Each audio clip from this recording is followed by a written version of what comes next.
اصل عبادت کا جو روح ہے عبادت کی وہ کیا ہے؟ جب انسان اپنے رب سے مانگتا ہے تو اس کو اس بات کا احساس ہوتا ہے کہ رب اس وقت دیتا ہے جب انسان معافی مانگے.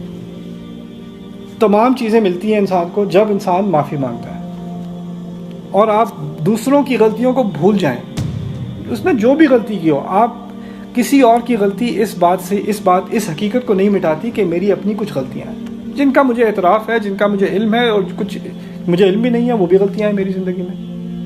لیکن میں نے اگر کوئی زور دینا ہے اپنی دعا میں تو کسی اور کی غلطی پر نہیں، اپنی غلطی پر. اس میں ایک اور بات کا بھی احساس ہے، اگر کسی نے میرے ساتھ زیادتی کی بھی ہے تو دیکھنے والا کون ہے؟ کس کے واچ کے انڈر، کس کی نظر کے تحت یہ غلطی میرے ساتھ کی گئی ہے، زیادتی میرے ساتھ کی گئی ہے؟ اور جو دیکھ رہا ہے، مجھے اس کے عدل پر اعتماد نہیں ہے کہ میں اس سے عدل مانگوں جا کے. وہ تو القسط قائما بالقسط، وہ ہمیشہ زیادتی ہونے نہیں دیتا. وہ تو ہر چیز کو دیکھ رہا ہے، وہ ہر چیز پر قادر ہے، اس پر تو مجھے تمام توکل ہونا چاہیے. تو پھر مجھے کسی اور کی انصاف، اس نے تو پہلے ہی بتا دیا سب کے ساتھ انصاف ہونا ہے، تو مجھے اس سے انصاف مانگنے کی کیا ضرورت ہے؟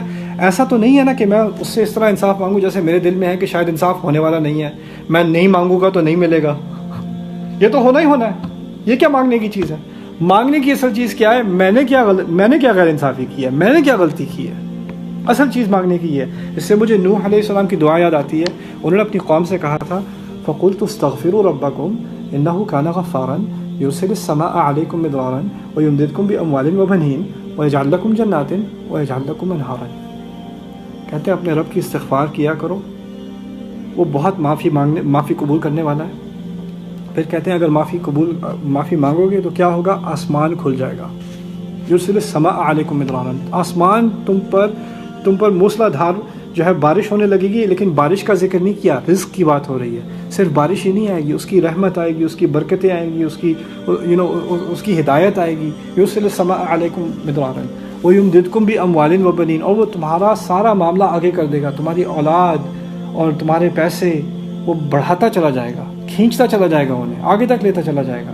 وَيَجْعَلْ لَكُمْ جَنَّاتٍ، تمہارے لیے بڑے بڑے باغات لگا دے گا، تمہارے لیے دریا لگا دے گا. تم ایک چیز کر لو، معافی مانگ لو، باقی سب وہ دے دے گا. یہی بات یہاں نوح علیہ السلام کر رہے ہیں. جانے لگے ہیں، ہاتھ میں کچھ نہیں، نظر میں آگے کچھ ملنے کو نہیں. مانگا تو بہت کچھ ہے، وہ مجھے ہدایت دے گا، کھلائے پلائے گا، شفا دے گا. کیسے دے گا؟ بس میری غلطی معاف کر دے میرے رب.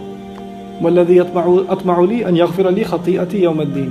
ہمیں دوسروں کی غلطی، اب فیملی میں بھی ہوتا ہے، جھگڑے ہوتے ہیں، آپ کو کسی کی غلطی کا بار بار احساس آتا ہے. اللہ تو جانتا ہے انہوں نے میرے ساتھ کیسے بات کی تھی، میرے ساتھ کیا کیا تھا. اب وہ بات آپ چھوڑ دیں، وہ جس نے غلط کیا ہے اللہ اس کو بہتر جانتا ہے. آپ اپنی فکر کریں. آپ نے اگر ابراہیم علیہ السلام جیسی شخصیت کو اپنی غلطی کا زیادہ احساس ہے تو ہم کیا چیز ہیں؟ ہم کیا چیز ہے کہ ہم دوسرے کی غلطی پہ ہمارا سارا زور اور اس پہ ساری سوچ، اور دعا کرتے وقت یا اللہ ان سے ضرور انصاف لینا، میرا بدلہ ضرور لے لینا.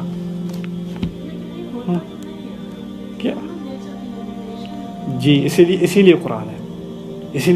ہیومن نیچر میں تو ہوتا ہے کہ ہمیں دوسرے سے کسی نہ کسی طرح لینا ہے.